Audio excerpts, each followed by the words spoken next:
জানিয়ে দেব গুরুত্বপূর্ণ আপডেট আন্তর্জাতিক সংবাদ। শুরুতেই সংবাদ শিরোনাম, পরে আকাশে 16 বনাম সু-35 বিমানের তীব্র লড়াই।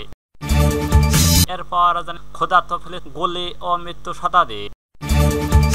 আরও জানিয়ে দেব কলম্বিয়ার 19 স্থানে বোমা হামলা। কাশ্মীর সমাধানের ট্রাম্পের অ্যাকশনে যাওয়ার এত করেন সংবাদ শিরোনাম। এবার আজকের আপনার মূল্যবান মত লাইক, কমেন্ট ও শেয়ার করে। আকাশে F-16 বনাম সু-35 বিমানের তীব্র লড়াই। ইউক্রেনে বিমান বাহিনী প্রথমবারের মতো মার্কিন F-16 ব্যবহার করে একটি বিমান দুর্ঘটনায় আকাশে নতুন মাত্রা যোগ, যা রুশ বাহিনীর অসংখ্য ভূপাতিত করা সু-35 ঘটনা মাত্র 7 জুন রাশিয়ার অঞ্চলের নোভো শহরের কাছে বিমান বাহিনীর সাপ-300 অনলি ওয়ার্নিং কন্ট্রোল বিমানের সহায়তা। বিমান ধ্বংসের আগে রুশ পাইলট সফলভাবে করতে উন্নত 2024 সালের আগস্ট এই বিমানের চালানো আসতে শুরু করে।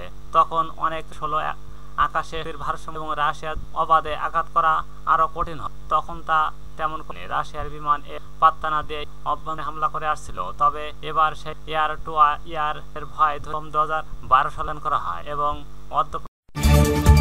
ক্ষুধার্তর উপর শতাধিক। গাজায় কেন্দ্রীয় অঞ্চলে ত্রাণনীতি লাইনে দাঁড়িয়ে থাকা মানুষের উপর ড্রোন। গাজায় সিরিয়ান ফাউন্ডেশন 87 বিতরণ শুরুর পর এই ত্রাণ নিতে আসা লোক বাহিনীর হামলায় সবশেষ মঙ্গলবার 11 জুন ভোর 7টার মধ্যে হামলায় অন্তত আহত হয়েছেন শতাধিক। বার্তা বরাদ্দে গাজার সিভিল সংস্থার মুখপাত্র মাহমুদ বাসাল জানান, এই সময় গাজার একটি ঢোকার জন্য কয়েক হাজার ক্ষুধার্ত মানুষ। হঠাৎ ড্রোন চালানো চলে 12 জন মারা যান। এর আগে রাত 2:35টার মধ্যে একই আরো 3 হন। এই সেনাবাহিনী ঘটনার কথা স্বীকার করলে তারা শুধু তা ছিল ত্রাণকে ঘটনার নিন্দা জানিয়ে আন্তর্জাতিক মানবাধিকার। তারা বলতে গাজার এমন হামলা মানবিক।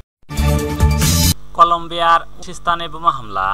কলম্বিয়ার অন্তত 19 স্থানে বোমা হামলা হয়েছে। এইসব হামলায় ড্রোন ব্যবহার করা হয়। এর খবরে বলা হয়েছে দক্ষিণ কলম্বিয়াকে 7 বৃহত্তম শহর এবং আশপাশের বেশ কয়েকটি চালানো হামলায় নিয়ে বুধবার 11 জুন বলা হয় গাড়ি বোমা ও মোটরসাইকেল বোমা ফায়ার একটি সন্দেহভাজন ড্রোন ব্যবহার করে হামলা।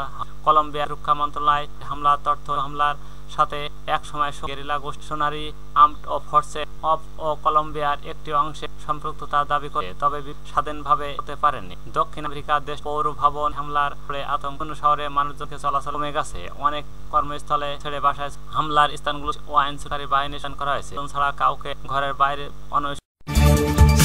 কাশ্মীর সমাধানে ট্রাম্পের অ্যাকশনে যাওয়ার পাকিস্তান ও ভারতের মধ্যে কাশ্মীর সাহায্য মার্কিন ডোনাল্ড ট্রাম্প পররাষ্ট্র সময় মঙ্গলবার 10 জুন সংবাদ সম্মেলন মার্কিন পররাষ্ট্র দপ্তরের মুখপাত্র টামি বলেন, বৈশ্বিক সংঘাতের সর্বদা পতন ডোনাল্ড ট্রাম্প কাশ্মীর তিনি বড় ধরনের নিতে পারেন বলে বলা হয়। পাকিস্তান চেষ্টা ফলপ্রসূ বলে মনে, কারণ যুক্তরাষ্ট্রের পররাষ্ট্র আশা প্রকাশ ডোনাল্ড ট্রাম্প তার কার্যকলাপে কাশ্মীরে সহায়তা পররাষ্ট্র দপ্তরে করা হয়। পাকিস্তান পার্টির চেয়ারম্যান বিলাল ভুট্টো ও পাকিস্তান মার্কিন পররাষ্ট্র দপ্তরের under secretary for political affairs লিসন হুঙ্কারের সাথে চায় রাষ্ট্র পাকিস্তানের আশ্বাস কিনা যে তারা ভাবতে আলোচনা আনতে প্রভাব ব্যবহার করে যাতে সব না করা যায় এবং বজায়